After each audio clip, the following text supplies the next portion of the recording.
निखिल, पढ़ाई का बहुत प्रेशर होगा ना तुम पे। क्यों ना तुम्हारा प्रेशर थोड़ा हल्का कर दूं? आओ ना निखिल।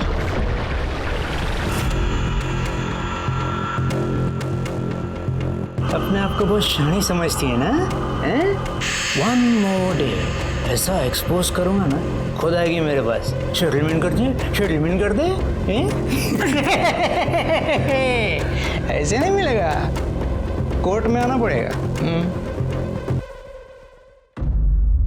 रवि, रवि, अबे दरवाजा खोल, क्लास के लिए लेट हो जाएगा। ऐसी कैसी गहरी नींद में सोया हुआ है, दरवाजा नहीं खोल रहा सर।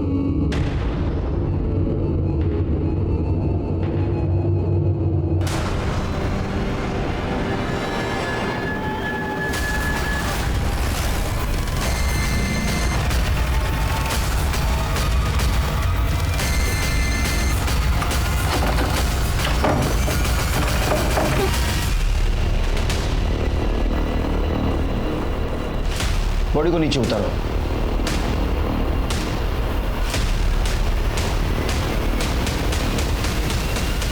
सर, ये फोन मिला है।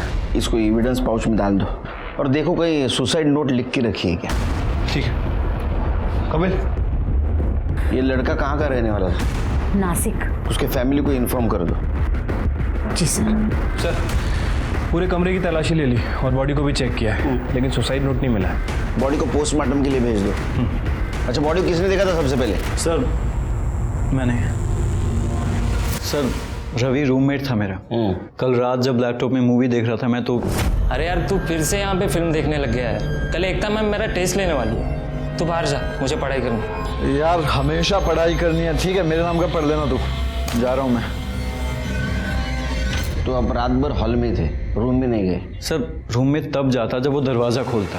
रात को 2:30 बजे जब मूवी खत्म हुई तो मैंने दरवाज़ा नॉक किया, उसको आवाज़ भी लगाई, लेकिन उसने दरवाज़ा नहीं खोला तो मैं बाहर हॉल में ही सो गया। फिर सुबह क्या हुआ? मैं विंडो से देखने गया कि वो दरवाज़ा क्यों नहीं खोल रहा है। जब मैंने विंडो से देखा तो वो पंखे से लटका हुआ था। सर, मैंने सरला मैम को इन्फॉर्म किया। तुम रवि के रूममेट हो ना, तो उसके बारे में काफ़ी कुछ जानते हो। क्यों सुसाइड किया होगा उसने? मुझे तो यकीन नहीं हो रहा है कि उसने सुसाइड कर लिया। उसकी लाइफ में कोई प्रॉब्लम नहीं थी, ना ही कोई उसको बुरी आदत थी। सीधा साधा खुश रहने वाला बंदा था सर। नई मूवी आई है क्या? ओए, ये ले, तू भी थोड़ा रिलैक्स हो जा भाई। नहीं भाई, तुम लोग ही पियो। मुझे रिलैक्स होना होगा तो मैं कोई मोटिवेशनल बुक पढ़ लूँगा। अबे किताबी कीड़े, एक दिन तो मस्ती कर ले। मस्ती तो मैं कर रहा हूँ, और मुझे मस्ती करने के लिए ना ये सब दारू की ज़रूरत नहीं पड़ती, समझा? तुम सब ने कुछ और देखा सुना? सर, कल रात को तो हम लोग जल्दी ही सो गए थे। सुबह जैकी 7 बजे चिल्लाने की आवाज़ सुनी तो उठे और देखा तो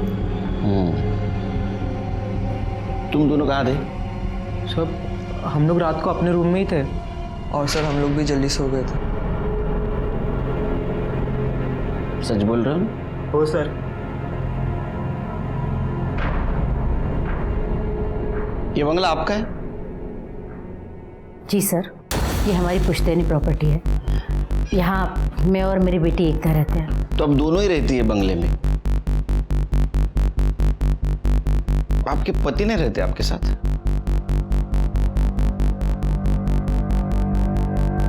नहीं सर, हम लोग 5 साल से अलग रहते हैं। हमारा डिवोर्स केस फाइल हो चुका है और अभी तक फाइनल नहीं हुआ। इस बंगले में आप कोचिंग भी लेती है, पीजी भी रखे है, फाइनेंशियल प्रॉब्लम है आपको? नहीं सर, एकता टीचर है और पढ़ाई के साथ साथ वो सोशल वर्क भी करना चाहती है। इसीलिए हमने सोचा क्यों ना बाहर गांव से आने वाले ज़रूरतमंद बच्चों के लिए रहना, खाना और ट्यूशन की सस्ते में व्यवस्था की जाए।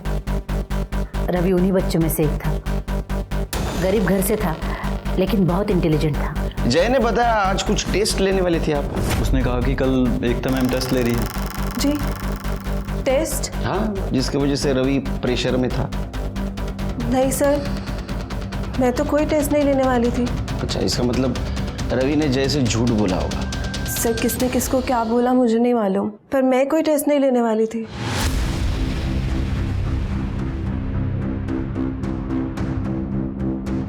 आप इतनी घबरा क्यों रही है? नहीं नहीं सर, मैं घबरा नहीं रही हूँ। वो इतना बड़ा हादसा हो गया तो बस थोड़ा डर गई हूँ। जरा नाम क्या है तुम्हारा? गोविंद, क्या करते हो? नौकर हूँ यहाँ पर। रवि ने सुसाइड क्यों किया बता सकते हो? नहीं साहब।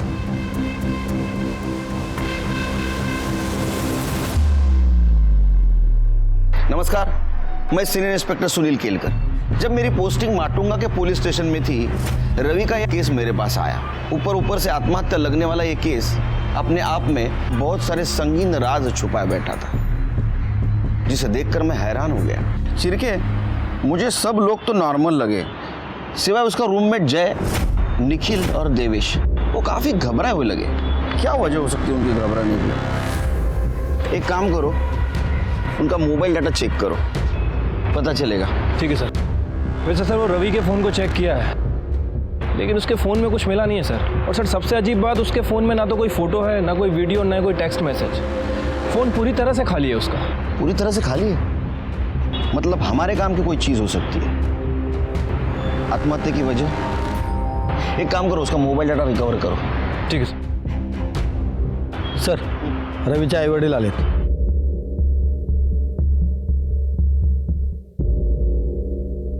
साहब, हम लोगों को यहाँ क्यों बुलाया है? बैठे बैठे। आपके बेटे रवि के बारे में पूछताछ करनी थी, त्याच्याबद्दल काहीतरी सांगा।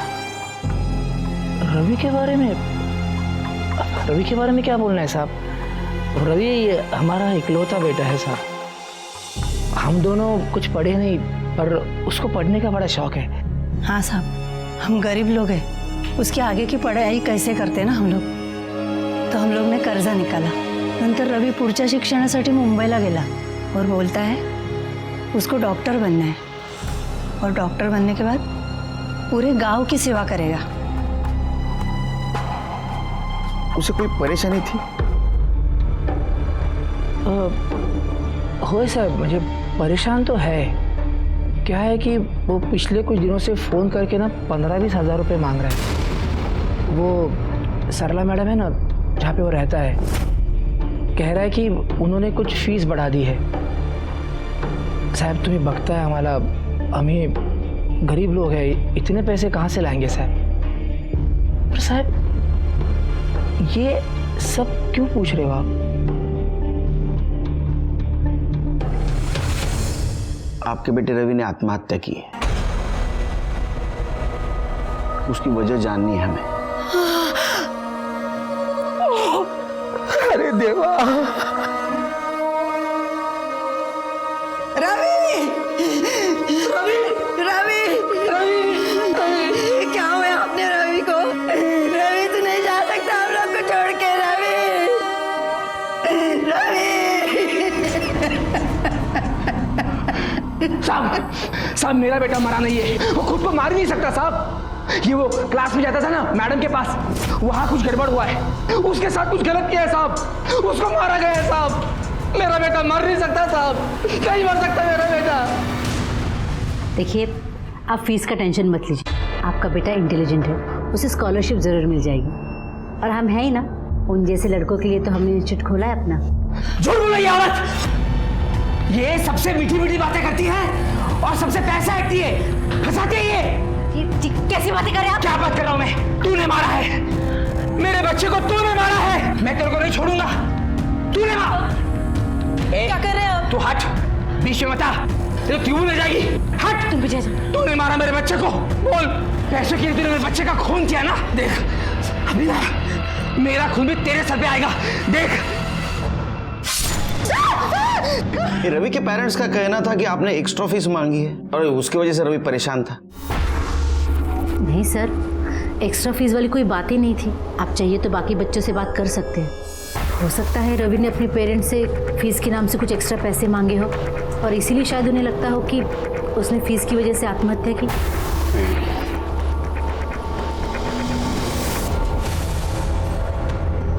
काफी परेशान लग रही हैं आप, छुपा रही हमसे कुछ? नहीं सर, मैं कुछ नहीं छुपा रही।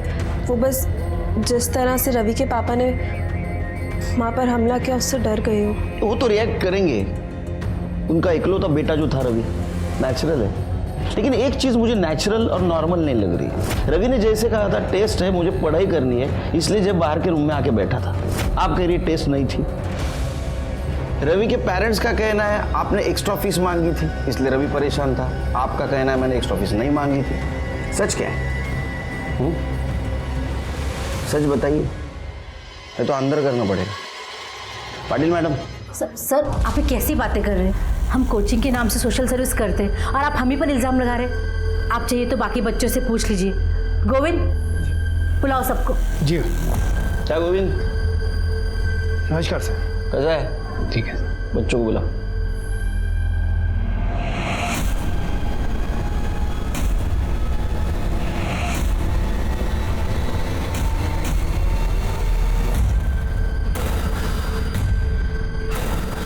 आप जाएंगी? जी, मुझे बात करनी है अकेले में।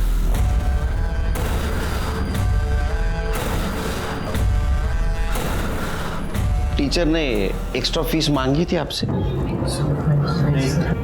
अच्छा, एकता टीचर कैसी है? अच्छी है सर। दिखने में नहीं, पढ़ाई में प्रेशर देती है पढ़ाई के लिए? नहीं सर। और होशियार मुलाक तुम। गुड। सिरके, या तो ये लड़के झूठ बोल रहे या तो रवि किसी बात से जरूर परेशान था, इसलिए अपने माँ बाप से पैसे मांग रहा था। सर ये भी तो हो सकता है कि सरला सच बोल रही हो।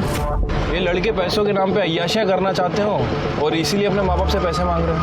नहीं, लेकिन एक बात तो साफ है कि ये रवि करियर ओरिएंटेड लड़का था, लेकिन किसी बात से जरूर परेशान था। कुछ उसके दिमाग में चल रहा था। एक काम करो शिरके, उसका मोबाइल डाटा रिकवर करवाओ। शायद हमें कुछ ऐसी चीज मिले जिससे पता चल सकता है कि इस बंगले में चल क्या रहा था।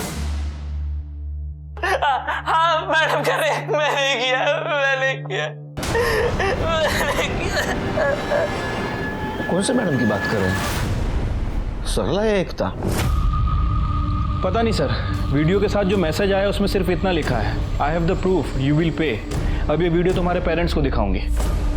कौन से मोबाइल से आया वीडियो? सर ये एकता शाह के मोबाइल से आया। एकता शाह? शिरके, अगर ये मैसेज एकता शाह के मोबाइल से आया है तो उस पर केस बनेगा, आत्महत्या के लिए उकसाने का। एकता टीचर्स ट्रेनिंग के लिए गई है। कब और कहां? कल सुबह भांडारकर इंस्टीट्यूट पुणे।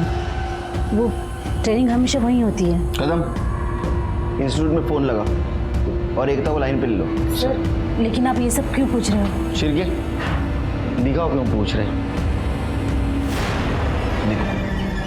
हाँ मैडम कह रहे, मैंने किया।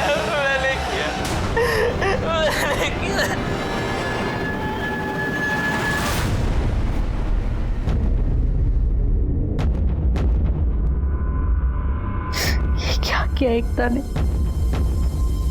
अच्छा, तो ये वीडियो भी एकता ने बनाया। तो ये तो पता चला होगा आपको कि रवि किस मैडम के बारे में बात कर रहे हैं।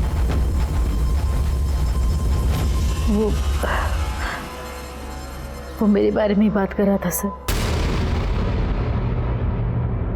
3 अप्रैल को जब एकता घर आई तो। रवि, तुम माँ के रूम में क्या कर रहे थे? रवि, रवि, माँ, माँ,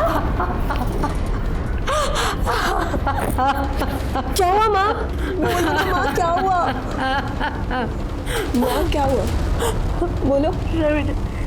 रवि ने मेरा रेप किया है। रवि ने आपके साथ रेप किया था, पुलिस कंप्लेंट क्यों नहीं की आपने? क्या करते सर बता के? बदनामी तो हम दोनों की और हमारे इंस्टीट्यूट की होती ना सर। मुझे लगा था ये सब कुछ वहीं खत्म हो जाएगा। मुझे नहीं पता था कि एकता उसके कमरे में कब गई और कब कन्फेशन वीडियो किया। सर मैंने भांडारकर इंस्टीट्यूट में कॉल किया तो उन्होंने कहा कि एकता ने वहाँ पे ट्रेनिंग के लिए रजिस्टर भी करवाया था, लेकिन वो वहाँ पे पहुंची ही नहीं। सर मैंने एकता को कॉल भी किया लेकिन उसका फ़ोन स्विच ऑफ आ रहा है। आज ही नहीं मतलब कहाँ गई वो? शिरके, घर की तलाशी लो। एकता है क्या देखो, या किधर फरार है। सर मेरी बेटी घर से गायब है और मुझ पे ही शक कर रहे हो। मैंने कहा ना वो घर पे नहीं। आप रिलैक्स रिलैक्स। कदम, तुम बाजू वाला रूम देखो। कड़े, बाथरूम चेक करो। सर क्या हुआ?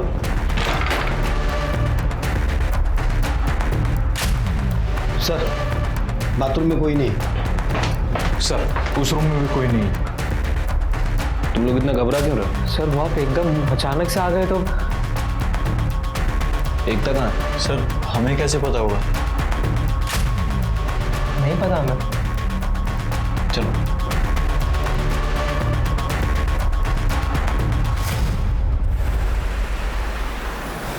ये साइन यहाँ से कहाँ तक गया? ये मातूंगा को यहाँ तक, और फिर बंका हुआ।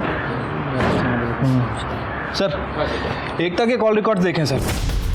उसके कॉल रिकॉर्ड्स के हिसाब से उसका फ़ोन माटुंगा से साइन बस स्टैंड की तरफ ट्रेवल कर रहा था सुबह 7 बजे। और सर सुबह 9 बजे उसका फ़ोन वहीं पे बंद हो गया और उसके बाद उसका फ़ोन ऑन नहीं हुआ सर। अच्छा, ये फाइल सर। एक काम करो शिरके, इसके कॉल रिकॉर्ड्स निकलवाओ। ठीक है सर। वैसे सर उन तीनों लड़कों के भी कॉल रिकॉर्ड्स आ गए हैं और इस बारे में मैंने उनके पड़ोसियों से भी पूछताछ की है। वो तुकाराम भी सच कह रहा था सर। इन तीनों लड़कों ने अपने माँ बाप से 15 से 20 हज़ार रुपये मांगे थे फीस के लिए। और सर इन तीनों लड़कों के फ़ोन रिकॉर्ड्स में एक नंबर कॉमन है, ये। इस नंबर से इन्हें फ़ोन भी आते थे और मैसेज भी आते थे। जब इस नंबर के बारे में इंक्वायरी की तो पता चला किसी प्रकाश पाटिल का नंबर है, लेकिन सर एड्रेस जो दिया था वो पूरी तरह से फेक है। और सर जिस दिन रवि ने सुसाइड किया इसी नंबर से उसे फ़ोन भी आया था और मैसेज भी आया था। रवि ने मरने से पहले अपने बाप तुकाराम से बात की, तुकाराम के बाद रवि के फ़ोन पर मैसेज आया और उसके बाद रवि ने सुसाइड किया। और तब से लेके अभी तक यह नंबर अभी तक एक्टिव नहीं हुआ सर। इसका मतलब ये तीनों लड़के हमसे झूठ बोल रहे थे। शिरके, तीनों को उठा के ले गया।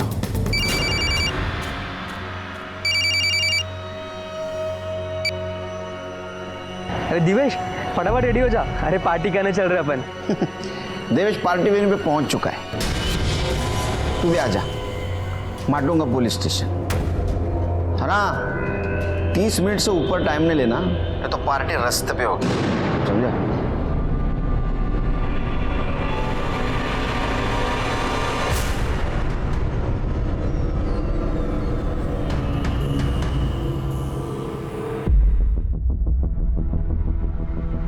शिरके, हेयर स्टाइल देखी? एक ही सलून, एक ही टाइम, एक ही कुर्सी पे। प्रकाश पाटिल कौन है रे? बोलो किसका नंबर है? सर वो स्टडी ऐप वाले का नंबर है। स्टडी ऐप के लिए हमने ऑनलाइन सर्च किया था, तभी उसको हमारा नंबर मिल गया। उसके बाद सर हमने उसको 1000 बार मना किया कि हमको कुछ नहीं सीखना है, पर फिर भी कॉल करता रहता है और मैसेज करता रहता है। स्टडी? हाँ सर। तो पार्टी किस बात की कर रहे थे? किसी बात की नहीं सर, वो आज पापा ने अकाउंट में पैसे ट्रांसफ़र किए थे और आज वीकेंड भी है तो हमने सोचा कि आज पार्टी करते हैं। हाँ सर।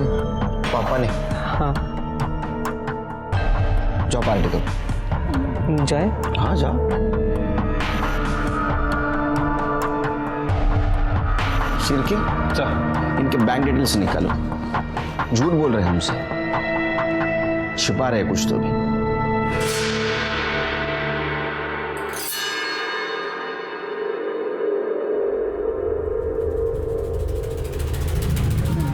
अबे क्या कर रहा है, पागल हो गया क्या? थोड़ा बैठ और चिल मारना, छोड़िए सब। यार बैठ। तुम लोगों को यहाँ पे रहना रहो, लेकिन मैं यहाँ नहीं रह सकता। जब से साला रवि ने इस पंखे पे लटक के अपनी जान दिया ना, मुझे इस रूम में घुसने से भी डर लगता है। क्या पता साले की आत्मा यहीं बगल में बैठी हो। नहीं, मैं यहाँ नहीं रह सकता।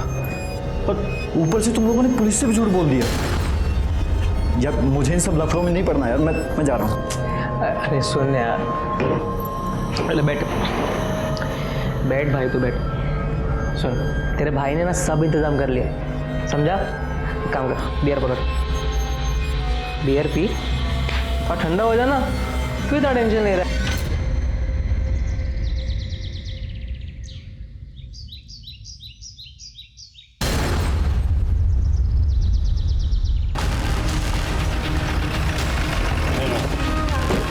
कहाँ है रे?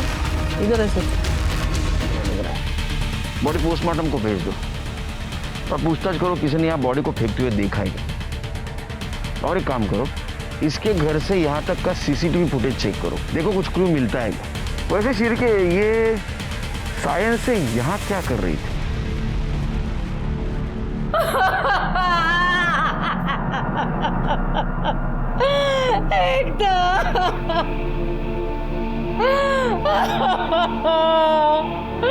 मेरी बच्ची, मेरी एकता मुझे छोड़ के नहीं जा सकती। देखिए मैडम, संभालिए अपने आप को और एकता के मर्डरर को ढूंढने में हमारी मदद कीजिए। मेरी एकता तो पूना जाने वाली थी, तो वडाला कैसे पहुंच गई सर? पूना जाने वाली थी? पूना कैसे जाने वाली थी? बस से, ट्रेन से? सर, एकता हमेशा सायन से बस पकड़ती थी पूना जाने के लिए। सरला, ये लोग क्या कह रहे हैं? एकता हमें छोड़ के चली गई, लेकिन ये कैसे हो सकता है? कुछ बोलो सरला। आप कौन? सर मैं एकता का फादर।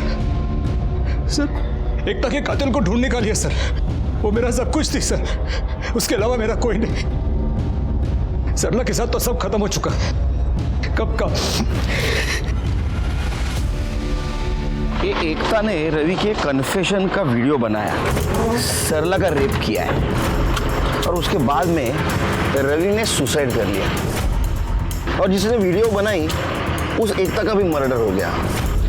बॉडी वडाला में मिली, इसका मतलब वो पूना नहीं गई, ये कंफर्म है। सिर्फ एक काम करो, एकता का पीएम रिपोर्ट आने के बाद उसका मर्डर लोकेशन और तुकाराम का लोकेशन मैच होता है कि देखो। क्या ऐसा तो नहीं तुकाराम ने बदले की भावना में एकता को मारा हो? ठीक है सर, एक मिनट। हेलो, अच्छा कब की बात है ये? ठीक है सर, वो निखिल के बैंक अकाउंट के बारे में एक बात पता चली है सर। वो निखिल ने हमसे कहा था कि उसके फादर ने उसके अकाउंट में 75,000 ट्रांसफ़र किए। वो आज पापा ने अकाउंट में पैसे ट्रांसफ़र किए थे। लेकिन सर वो ट्रांजेक्शन उसके फादर ने नहीं, बल्कि एकता के फादर शाह ने किया था। हाँ सर, और उसके एक दिन पहले एक बार और 75,000 रुपये ट्रांसफ़र किए गए और वो ट्रांजेक्शन भी शाह ने किया था। टोटल 1.5 लाख रुपये सर। शिरके, मुझे पहले से लग रहा था ये लड़का झूठ बोल रहा है। क्या निखिल ने पुलिस स्टेशन में बोला? क्यों रे, तू तो उस दिन बोल रहा था तेरे पापा ने पैसे दिए। सुरेश शाह तेरा बाप है? हाँ, 2 दिन में 1.5 लाख रुपए दिए तेरे को। किस चीज के पैसे दिए थे? सर वो कुछ दिन पहले मैंने सरला मैम और सुरेश को झगड़ते हुए देखा था और उनके लॉयर्स भी उनके साथ में ही खड़े थे। मुझे हर महीने एलिमनी के 50,000 रुपए चाहिए, वरना सबके सामने ये जो सती सावित्री समाज सेविका बनी फिरती है ना, वो सारी नौटंकी 2 मिनट में खत्म कर दूंगा। लालच में तुम्हारा दिमाग खराब हो गया है, इसलिए कुछ भी बकवास किए जा रहे हो। अरे मुझे तो अपने आप पे शर्म आती कि मैंने तुम्हारे जैसे आदमी के साथ शादी की। ये डायलॉग बाजी किसी और के सामने, मुझे मालूम है तू कितनी शरीफ है। बस एक सबूत चाहिए, नहीं कोर्ट में नंगा किया ना तो मैं भी सुरेश शाह नहीं। शाबाश बेटे, तूने मेरा काम आसान कर दिया। आपका काम तो सिर्फ तभी आसान होगा जब आप मुझे इस वीडियो के 2 लाख रुपए दोगे, वरना भूल जाओ। 2 लाख? मैं कहाँ से लाऊं 2 लाख? 50,000 दे सकता हूँ। अगर मुझे इसके 50,000 लेने होते ना तो मैं आपको वीडियो दिखाता ही नहीं। आप फोकट में टाइम वेस्ट कर दिया मेरा। Relax, take it easy. आपस में समझ लेते हैं ना। देखो 2 लाख नहीं, 1.5 लाख दूंगा। फिर सुरेश ने 2 दिन में मेरे अकाउंट में 1.5 लाख रुपए ट्रांसफ़र कर दिए और मैंने उसे वो वीडियो मेल कर दिया। क्या था वीडियो में? सब उस वीडियो में मेरा क्या था? हाँ, भजन, कीर्तन, भांगड़ा, क्या था? सर वो मेरा और सरला मैम का वीडियो था। निखिल, पढ़ाई का बहुत प्रेशर होगा ना तुम पे? मतलब सरला ने खुद उसके साथ सोने के लिए तुम्हें प्रोवोक किया? सर सिर्फ मुझे ही नहीं, जय, रवि और दिवेश को भी प्रोवोक किया सर।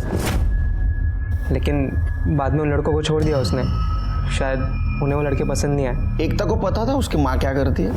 मुझे नहीं लगता सर, क्योंकि सरला मैम ने हमको धमकी दी थी कि एकता मैम या फिर किसी और को कुछ भी पता चला, सरला मैम हम इसका चार्ज लगा देगी। अच्छा, ये सुरेश शाह को तूने जो वीडियो दिया तूने खुद बनाया था? नहीं सर, ये वीडियो गोविंद ने रिकॉर्ड किया था। मुझे तो पता भी नहीं था कि ऐसा कुछ वीडियो बन रहा है ना मस्त वीडियो। हाँ, इतनी आसानी से। अब कितनी मेहनत किए हैं हम, मेहनत का फल तो मिलना चाहिए कि नहीं? ज्यादा नहीं, सिर्फ 15,000, वो भी 2 दिन, कोई जल्दी नहीं है। और अगर तुम नहीं देना चाहो ना तो कोई बात नहीं, ये वीडियो मैं तुम्हारे माता पिता को दे देता हूँ, देखते हैं वहाँ पर से कितना पैसा मिलेगा। सर गोविंद सिर्फ मुझे ही नहीं, हम सब लड़कों को ब्लैकमेल करता था। और जो आप प्रकाश पटेल का नंबर पूछ रहे थे ना सर, प्रकाश पटेल कौन है रे? स्टडी ऐप वाले का नंबर है, किसी ऐप बेचने वाले का नहीं था, किसी गोविंद का था।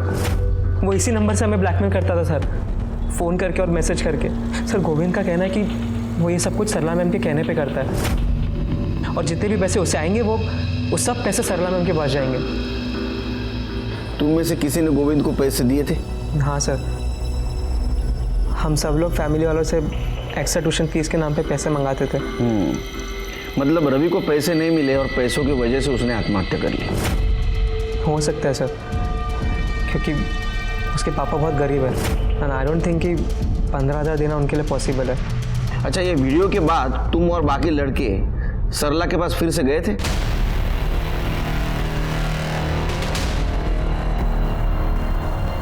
कितनी बार? सर यार कितनी बेड़ा? सर गिनती याद नहीं है सर, जितनी बार उन्होंने बुलाया उतनी बार हम लोग गए थे।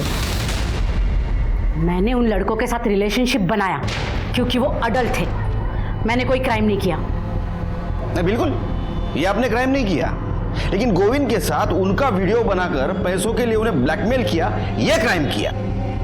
मैंने ऐसा कुछ नहीं किया सर। किसने बताया आपको? इसने बताया आपको? ये झूठ बोल रहा है सर, मैंने ऐसा कुछ भी नहीं किया। वीडियो बनाएगा मेरा, ब्लैकमेल करेगा मुझे। झूठ नहीं है साहब, सच कह रहा हूँ मैं। इन्होंने कहा वीडियो बनाओ, नहीं तो नौकरी से निकाल दूंगी। इन्होंने कहा साहब, झूठ बोल रहा है। कहने पर किया, सभी ने कहने पर किया।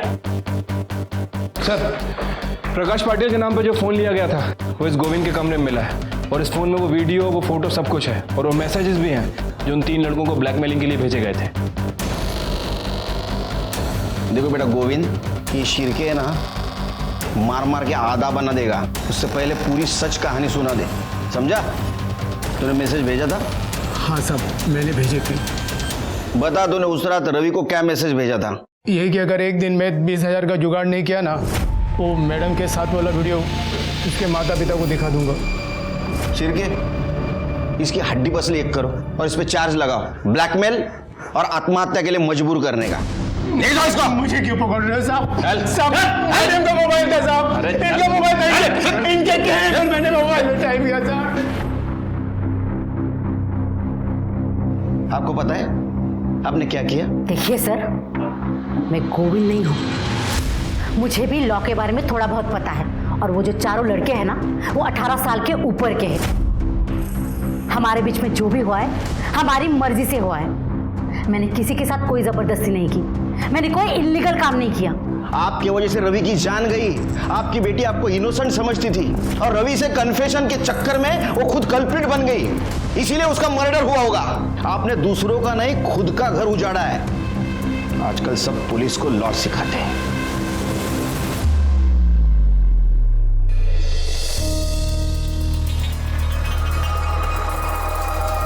सर एकता की पोस्टमार्टम रिपोर्ट। सर रिपोर्ट के हिसाब से एकता की मौत 8 तारीख को सुबह 10 बजे से 11 बजे के बीच में हुई है। इसके सर पर किसी भारी चीज से हमला किया गया था सर। मतलब जिस दिन ये पुणे जाने वाली थी? Right sir. वैसे सर एकता के एक कान की इयरिंग गायब है, हो सकता है कि जिसने इसके ऊपर हमला किया उस वक्त वो कहीं गिर गई हो। रिपोर्ट में यह भी मेंशन है कि एकता 3 महीने प्रेग्नेंट थी। क्या सरला को ये बात पता थी एकता प्रेग्नेंट है? पता नहीं सर, हो भी सकती है और नहीं भी। वैसे सर मैंने एकता के कॉल रिकॉर्ड्स चेक किए हैं, और इसके कॉल रिकॉर्ड्स में एक ऐसा नंबर मिला है जिससे एकता अक्सर बात करती थी, दिन में भी रात में भी। और जब उस नंबर के बारे में डिटेल्स निकाली हैं तो पता चला है कि वो नंबर किसी दीपक पंडित के नाम रजिस्टर्ड है। मैं और एकता एक ही कोचिंग सेंटर में पढ़ाते थे, और वहीं हमें एक दूसरे से प्यार हो गया। फिर मेरी नौकरी एक कॉलेज में लग गई तो मैंने कोचिंग सेंटर छोड़ दिया, लेकिन फिर हम बाहर मिला करते थे। आपको पता था वो प्रेग्नेंट थी? हाँ सर, एकता ने मुझे इसके बारे में थोड़े दिन पहले ही बताया था। हम इसके बारे में मिल के बात करना चाहते थे। 8 तारीख को उसे सायन से बस पकड़ के पुणे जाना था और मैं सायन में ही रहता हूँ, तो हमने सोचा कि मिल के बात कर लेते हैं। 8 तारीख को सुबह हम मिले भी थे। दीपक 3 महीने हो गए, अब तो पेट भी दिखने लगेगा। तुम बताओ मैं कब तक रिलैक्स एकदम। तुम इतनी टेंशन क्यों ले रही हो? मैं 1-2 दिन में ही हमारी शादी की बात तुम्हारी माँ से करता हूँ। तो जैसे वो हाँ बोल देंगी ना, हम उसी दिन शादी कर लेंगे। ओके? अच्छा चलो मैं चलती हूँ, वरना लेट हो जाऊंगी। और पुणे पहुँचते ही तुम्हें कॉल करती हूँ। फ़ोन भी गया, जल्दी जल्दी में चार्ज करना ही भूल गई। अच्छा कोई बात नहीं, पुणे जाके चार्ज कर लेना। उसके बाद मैं उसे बस स्टैंड छोड़ के चला गया। वहां से कहाँ गए? वहाँ से मैं सीधा कॉलेज चला गया था सर। पर वहाँ जाके मैंने उसे बहुत बार फ़ोन ट्राई किया, मगर उसका फ़ोन स्विच ऑफ आ रहा था। मुझे लगा शायद चार्ज करना भूल गई होगी। फिर सोचा एक बार मुंबई वापस आ जाएगी तो बात कर लेंगे, मगर वो तो वापस आई नहीं सर। बस अगले दिन उसके मर्डर की खबर मैंने न्यूज़पेपर में देखी। तो तू एकता के घर पे भी नहीं गया, हमारे पास भी नहीं आया, यही प्यार था तेरा? रवि, जो कि लालच और हवस का शिकार हुआ था, जिन पर उसने भरोसा किया उन्होंने उसे धोखा दिया। ये रवि का तो केस सॉल्व हो गया, लेकिन एकता के केस में हमारे पास जो सस्पेक्ट था उसके खिलाफ हमारे पास ठोस एविडेंस नहीं था। दीपक के अलावा एकता की जिंदगी में बाहर का कोई इंसान नहीं था जिसके पास उसके मर्डर का मोटिव हो। इसलिए हमने सरला और सुरेश को खंगालने का डिसीजन लिया। आप क्यों मेरे पीछे हाथ धोकर पड़े? भला मैं क्यों मारूंगी अपनी बेटी को? क्योंकि आपने झूठ बोला, आपके साथ, बल्कि आपने रवि और उसके दोस्तों को यूज किया। हाँ करती थी, तो एकता को इसके बारे में कुछ भी पता नहीं था। उल्टा वो मेरे लिए अपने बाप से लड़ गई थी। मतलब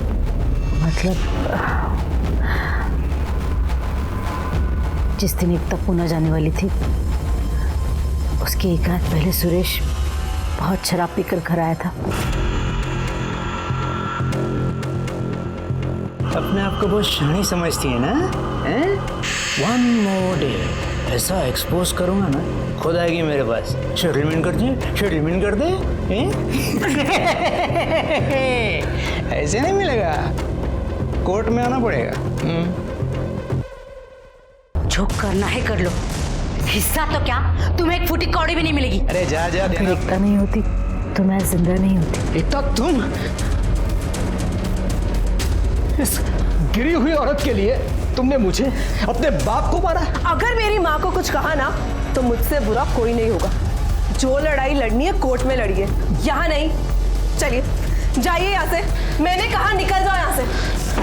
चलिए। मेरी बच्ची नहीं होती ना। चलिए यहाँ से। अच्छा नहीं किया तूने। चलिए। बहुत भारी पड़ेगा।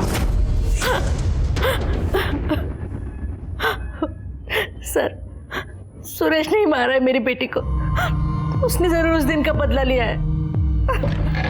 सर, सायन बस स्टैंड के सीसीटीवी फुटेज में सुरेश एकता को बस से उतारकर गाड़ी में बिठाते हुए दिखा। एकता मेरी बच्ची थी सर, मैं उसे कैसे मार सकता हूँ? तू ही बताएगा कैसा मारा। मेरा विश्वास कीजिए सर, मैंने एकता को नहीं मारा। नहीं मारा तो बस स्टैंड किस लिए गया था उसको लेके? सर, मैं सायन बस स्टैंड गया था, मैं मानता हूँ, लेकिन मैंने एकता को मारा नहीं सर। मुझे एकता पर बहुत गुस्सा आया था। सरला जैसी औरत के लिए उसने मुझ पर, अपने बाप पर हाथ उठाया था। मुझे उसे सरला की सच्चाई बतानी थी सर, इसलिए घर पहुंचकर मैंने उसे वो वीडियो सेंड किया। लेकिन सुबह तक कोई डिलीवरी रिपोर्ट ही नहीं सर। मैंने उसे फ़ोन किया, लेकिन उसने मेरा नंबर ब्लॉक कर दिया था। लैंडलाइन पे फ़ोन किया तो गोविंद ने बताया कि वो सायन बस स्टैंड जाने को निकली है, पुणे जाने के लिए। तो फिर मैं भी वहाँ चला गया सायन बस स्टैंड।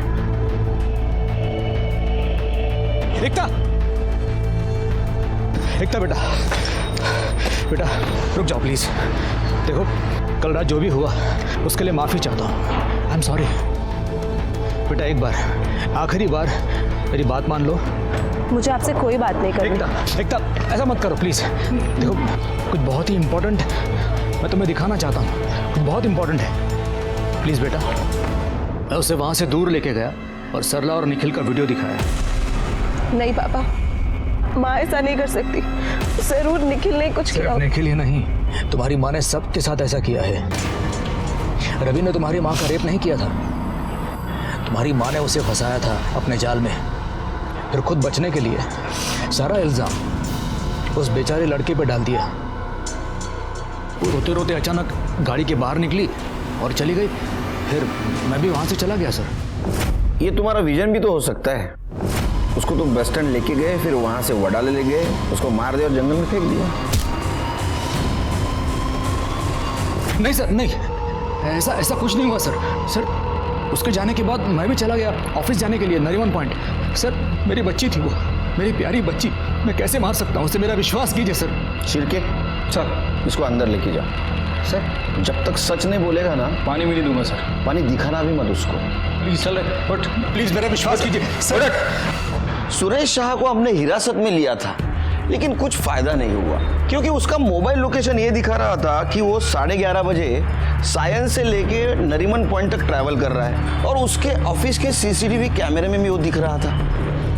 और पीएम रिपोर्ट के हिसाब से एकता का मर्डर मॉर्निंग 10 से 11 के बीच में हुआ था। वडाला में मर्डर करके 15 मिनट के अंदर नरीमन पॉइंट पहुंचना मुश्किल है। एकता के इस मर्डर केस में हम डेड एंड तक पहुंचे थे, तभी एक बात मुझे सूझी। तो ये सरला के साथ जितने लोग भी कार्यक्रम करते थे, उन सब लोगों के तू वीडियो बनाता था, है ना? जी। तो ये 4 लड़कों के अलावा तूने और किसी का वीडियो बनाया था? बनाया। किसका? दीपक पंडित। दीपक पंडित? वो टीचर? तो तूने उसको ब्लैकमेल क्यों नहीं किया?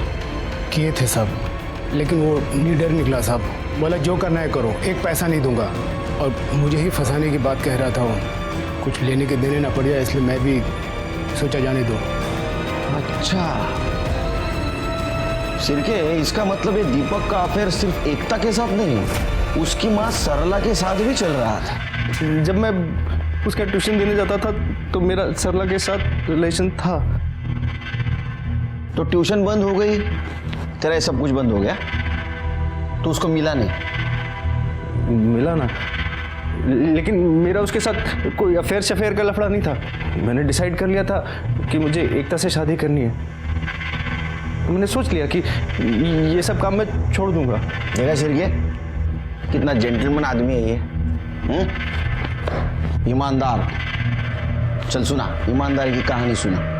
उस दिन एकता को बस में बिठाने के बाद मैं सरला से बात करने गया, मगर वो मेरी बात सुनते ही चिल्लाने लग गई। यहाँ मेरे साथ रिलेशनशिप रख रहे हो और वहाँ मेरी बेटी को प्रेग्नेंट कर दिया, और मुझे भनक तक नहीं पड़ने दी, और ऊपर से चाहते हो कि मैं तुम्हारी और एकता की शादी को परमिशन दूं? कतई नहीं। हाँ, तुम्हारी परमिशन इसलिए जरूरी है क्योंकि तुम उसकी माँ हो। और ऐसे क्या चिल्ला रही हो? हाँ, तुम नहीं जानती थी कि ये रिलेशनशिप क्या है? बंद करो ये फालतू का नाटक। मुझे तुम्हारे साथ अब कुछ नहीं करना है। मैं एकता के साथ लॉयल रहना चाहता हूँ। एकता से पहले तुम पर मेरा हक है। हक था, अब नहीं है। अब मुझ पे सिर्फ एकता का हक है।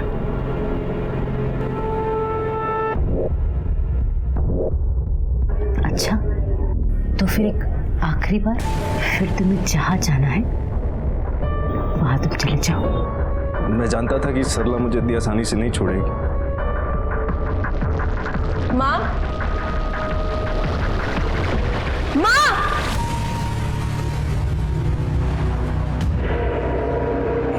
चुप। और माँ, आप क्या कर रही थी? आप क्या आप नहीं जानती कि मैं इससे प्यार करती हूँ, शादी करना चाहती हूँ इससे? तू आज इससे प्यार करती है ना? मैं इसके साथ रिलेशनशिप में तब से हूं जब से तूने सोचा भी नहीं था। मतलब पापा बिल्कुल ठीक कह रहे हैं। आप मेरे स्टूडेंट्स के साथ, स्टूडेंट्स तो छोड़िए, आपने मेरे बॉयफ्रेंड तक को नहीं छोड़ा। और तुमने जब मुझे प्रपोज किया था तब से तुम मेरी माँ के साथ। एकता प्लीज एक बार मेरी बात सुन लो। एकता चले जाओ यहाँ से, और आइंदा मुझे अपनी शक्ल मत दिखाना। मैंने आज से पहले एकता को कभी इतने गुस्से में नहीं देखा था। मैंने उसका बहुत दिल दुखाया सर। मैं जानता था कि वो मुझे कभी माफ़ नहीं करेगी। फिर मैंने सोचा शायद टाइम के साथ साथ सब ठीक हो जाएगा, मगर मुझे वो मौका ही नहीं मिला। क्या प्रूफ है तू वहां से निकला था?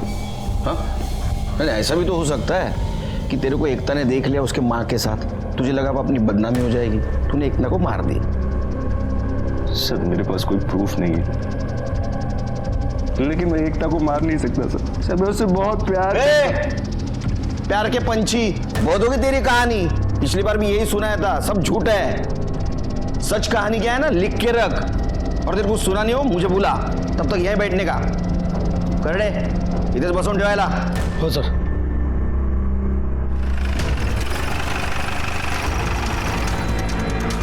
जी आप शाम को आ जाइए। शिरके गाड़ी चेक करो, अच्छी तरह से घर छान मारो, देखो किधर मर्डर वेपन मिलता है क्या। कर दे बगा कदम। ये आप मेरे घर में ऐसे कैसे घुस सकते हैं? और ये कौन से मर्डर वेपन की बात करें आप? सर ये देखिए, ये एकता का एयरिंग लग रहा है, और गाड़ी की बैक सीट पे ब्लड स्पॉट्स भी हैं। इनके गाड़ी में मिला? हाँ सर। इनको अपने गाड़ी में लो। चलो पटेल मैडम। सर मैंने कुछ नहीं किया सर, मैंने कुछ किया। अरे उस दिन दीपक के जाने के बाद मेरा और एकता का बहुत झगड़ा हुआ। आपने कभी सोचा है कि आपने कितने लड़कों की जिंदगी बर्बाद की है? रवि ने आपकी वजह से सुसाइड कर लिया, और आज आपने अपनी बेटे का घर बसने से पहले उजाड़ दिया। चाहती क्या है वो बोल। मैं आपको आपके किए की सजा दिलाना चाहती हूँ। मैं अभी पुलिस के पास जाऊंगी और उन्हें सब सच सच बता दूंगी। एकता नहीं, मुझे कुछ नहीं सुनना।